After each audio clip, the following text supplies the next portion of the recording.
Ito ang mga pangalan na hindi nyo akalain na nasa birth certificate nila.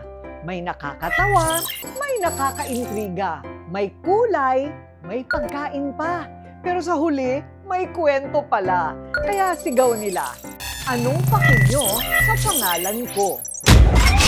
Ewan ko lang kung hindi kayo magutom, lalo na't comfort food nating mga Pinoy yan eh. Totoo naman kapag pagkain ang usapan, iisa lang ang madalas sinasabi nating mga Pilipino. Tom Jones naman! McDonald! Jollibee! Tito McDonald! Tito Jollibee! Bakit? Kami ba ang hinahanap nyo? Ha? Totoo ba? Yan ang mga pangalan nila? Hi! My name is Jollibee Pangindian and I am Jolly! Hi, I'm McDonald Pangindian and I'm Lovable! Tama po ang dinig ninyo, hindi po yan joke. Sila po ang kambal na si McDonald at si Jollibee. Sa mga nagdududa, ito ang pruweba. Nakasulat talaga sa kanilang birth certificate ang kanilang pangalan. Kwento ng tatay ni na McDonald at Jollibee, nag-isip siya ng pangalan na tatatak sa mga tao. Nung panahon kasi na yun, may binabasa akong librong The Art of Remembering Name. Nakalagay doon, makaka-apekto sa'yo kung ano yung klase ng pangalan mo. Kahit makarating ka pa sa hulo at makarating ka pa sa dulo ng Pilipinas kabila, hindi makakalimutan yung pangalang Jollibee at McDo.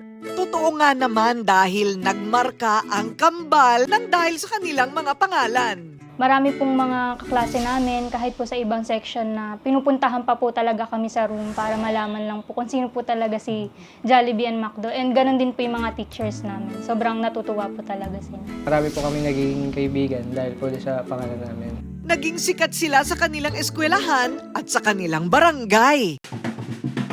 At alam nyo bang may koneksyon din daw sa kanilang mga personalidad ang kani-kanilang mga pangalan? And siguro nga po dahil nga po ganun yung naging name ko, parang nagre-reflect na rin po sa akin na maging jolly ako. At ayun po, napansin din naman po nila na talagang masayahin din po ako. Sinasabi nga nila po na McDo ako, parang clown na clown po, gano'n. Pero teka, hindi rin naman magpapatalo ang isang ito dahil ang kanyang pangalan parang lubos na gumagalang. Aber, ano bang name mo? Hi, ako si Sincerely Yours 98 Pascal. Meet Sincerely Yours 98. Kasi 10 years ang agwat nung ate niya at saka siya. Hindi namin alam na magkakaanak kami. Hindi alang maisip. Tapos, bigla na naman pumasok sa isip niya yung ending. Naging sincerely. Ending daw sa letters. Ayos lang naman kay Sincerely Yours ang kanyang pangalan. Sa katunayan, agad daw niyang nakakapalagayan ng loob ang kanyang mga nakikilala. Ang daling gumawa ng rapport sa tao. Like me, kunyari nung nag-apply ako sa work ko, mas tinanong sa akin is bakit ganun yung name ko, and madami ako nasasabi tungkol sa name ko kasi may kwento na talaga siya. Pero hindi lang siya ang may kakaibang name. Sa kanilang pamilya, ha? Ang kanyang kuya ay may real name na Macaroni 85. At ang kanyang ate naman, si Spaghetti 88. Naku, Nay, bakit nga ba nagkaganyan ang kanilang mga pangalan? Ang tunay na pangalan ng mister ko is si Sinando. Kaysa daw ang ipapangalan namin Macario, pag lalaki Macaroni. Pag babae, Spaghetti. Nauna si Macaroni.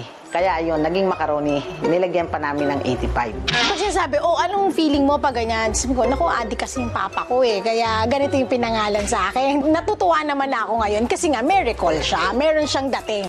Sa sobrang aliw ng kanilang pamilya sa pagbibigay ng mga kakaibang pangalan. Alam nyo bang itong si Spaghetti? Kinumpleto na ang mga sangkap ng paboritong party food ng mga Pinoy. Ang kanya namang mga anak, pinangalanan lang naman niya ng cheese pimiento, Parmesan cheese, at latest addition to the family, si mozzarella cheese. Pangalan ko, Spaghetti. So, I want something na nandun din sa spaghetti. Hulaan nyo kung anong pangalan ko. Ano? Ako si Drinkwater Rivera ng Look, Cardona. Tama po ang dinig ninyo. Siya, si Drinkwater. Never daw siyang mauuhaw dahil sa name niya pa lang, bawal na ang dehydration. Nung naglili ako, para akong hindi makahinga pag wala ko matubig sa kalapit ko. Kailangan meron akong tubig sa kalapit. Tsaka huwag kayo nakikialam. Yun ang gusto kong pangalan ng anak ko. Joke lang ha. Weird man para sa iba ang pangalan ni Drinkwater. Pero wala daw siyang pake, lalo na't honor student lang naman siya palagi. Siyempre naman po, nagtaka ako kung bakit ganun yung pangalan ko kasi unusual po kasi talaga yung pangalan ko. Kung naaaliw kayo sa mga pangalan ng mga fast food, pagkain at tubig, wait, dahil marami pa silang mga kakaibaang mga pangalan. Aba, mas maloloka kayo rito. Dahil ang mga names nila, mapapalaban kayo sa paglalaro ng baraha. Hi, I'm Heart-Raven E. Francisco, and I am a loving person. I am King Cesar Francisco, and I am king in my own way. I'm A. Stephanie Francisco. Ace is meant to shine. I'm Queen Faith Francisco, and I'm born to lead. My name is Zerjak Daniel E. Francisco. I'm the face of the card. My name is Diamond Rich E. Francisco. I am the brightest star. Sina Heart, King, Ace, Queen, Jack at Diamond. Mga pangalang sa barahan nyo lang maririnig. Kwento ng kanilang ina, nagsimula ang lahat sa paglalaro niya ng bingo. Kasi madalas iniiwan ako ng asawa ko sa bingo. Ngayon sabi ko, pangit naman kung bingo ipapangalan ko. Na-ultrasound na ako, babae. So ngayon, nung nagliligpit ako, yung cards, sabi ko, parang maganda yata kung heart. Sabi ko gano'n. Doon talaga nag-start yun sa heart. Hindi lang kayo mababaliw sa pangalan ng magkakapatid kasi ang mga pagkatao daw nila may kani-kanya ring eksena. Gaya ni Heart, nakuhang-kuha ang puso at pagmamahal ng kanyang mga kapatid at kaibigan dahil gaya ng ipinapakita ng puso, sweet at caring si Heart. Ako yung usually na niyayaya nila pag magko-coffee. Kasi yung mga chit-chats, fun, tapos parang gumagaan din naman po yung pakiramdam nila pag nakakausap din nila ako. Si King na may pangalang Bruskong Brusko, isa palang queen sa totoong buhay. Ano ba yan? Dahil si King ay isang proud na drag queen. Bata po ako, nagkaroon pa po ako actually ng girlfriends. Pero po, ngayon po, na lumaki po ako, na-realize ko nga po na yun po, na part po ako ng LGBT. Pero marami po nagsasabi na bakit king, dapat queen. Pero for me po, hindi po dapat nag-hindrance or nag-hold back sa atin yung name natin. Kasi po, yun po yung nag-represent sa atin. Pero dapat po, hindi lang po tayo doon. Dapat po, kilalanin natin yung sarili natin. Ipinagmamalaki rin ni King ang kanyang kasarian. Alam niyang may silbi naman siya sa kanyang pamilya, no? King po kasi meron po akong resilience. Kahit pong anong pagsubok na pinagdadaanan, kaya ko pong mag-cope up ng mabilis. Pinangangatawa na naman daw ni Ace ang pagiging alas niya sa pamilya. Marami daw kasi siyang talent at abilidad. Siya rin daw ang artistahin sa kanilang family. Like sa mga pangarap niya po before, na gusto niya, ay mag-artista, mag-showbiz, mag-model, mag-ganyan. Sa akin niya po talaga tinutuloy. Like, ako po yung gumagawa nun. Well, gusto ko din naman po yung ginagawa ko. Si Queen naman parang beauty queen with a purpose. Meron din daw siyang advocacy.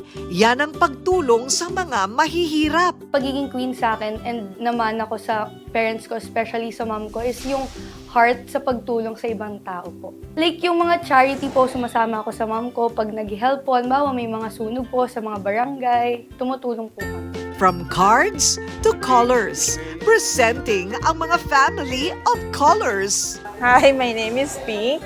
Well, I love color pink. Hello, I'm Gray. Hi, I'm Beige. Kwento ng kanilang mga magulang na sina Cliff at Gina. Inspired daw ng kanilang love story ang mga pangalan ng tatlo nilang anak. Paglalabas namin ng barbershop, nakita ko tumatawid siya eh. Tapos nakasuot siya ng pink na na miniskirt. Tapos yung blouse niya may beige dito. Pagpapakilala ako dyan. Sinalubong ko siya. Pakilala ako. Ay, ganyan. Tapos sabi ko, saan nakatira? Sinuro niya yung bahay niya. Yung palang yung kausap ko na yun na pala yung magiging misis ko, hindi ko naman alam. Nang ipinanganak nila ang kanilang panganay, naalala ni Cliff ang unang pagtatagpo nilang mag-asawa at ang suot nitong pink na palda. Kaya naman ito ang naging pangalan ni Pink. Yun nga, babae yung naging panganay namin. Kaya yung pink, yun yung aming desisyon, pink. Pero ang buong pangalan kasi ng pink, Morris Pink kasi Munit yung mama ko, Teresa yung mama niya, kaya Morris Pink. At eksakto naman daw dahil habang lumalaki si Pink, nahilig naman siya sa mga gamit na kulay rosas. Well, easy nga siya ma-recall. So, syempre, kahit yung mga, minsan yung mga nadadaanan mo lang, then parang na pakilala ka as Pink, then later on, makakasalubong mo sila, sabihin nila, oh, but you're Pink, di ba? Parang, yun ba na easily na-recall ka ng mga tao? Usually, na-acquaint din ako doon, like, do you sing like Pink? Parang gano'n. Pero mostly, syempre, sa color talaga siya na nadidikit. At nang magkaanak si Pink, sinunod niya ang tradisyon ng kanyang ama at ina, kung saan pinangalanang Indigo ang kanyang uniko iho. It's a beautiful color. A lot of people like it, and other people are nice to me. So I think, dapat nice din po ako sa ibang tao. Gray pants ang suot ni Cliff nung araw na magkita sila ni Gina. Kaya noong lumabas daw na lalaki ang pangalawa nilang supling, Gray ang ipinangalan niya sa kanya. Masaya ako sa pangalan ko, na Gray talaga. Yun nga, madali tandaan. Saka pinangatawanan ko na sa Gray. Kaya naniniwala kasi akong Gray. Kombinasyon ng black and white. So, kinukonsider siya between siya ng good and bad, hard and soft. Ganon din sa work. Stricto ako and at the same time, mabait ako sa mga tao. Tulad ni Pink, sinunod din ni Gray ang tradisyon ng kanyang mga magulang sa pagpapangalan sa kanyang mga anak. This is my family, this is Silver and Violet. This is my lighter version. And syempre, my girl version.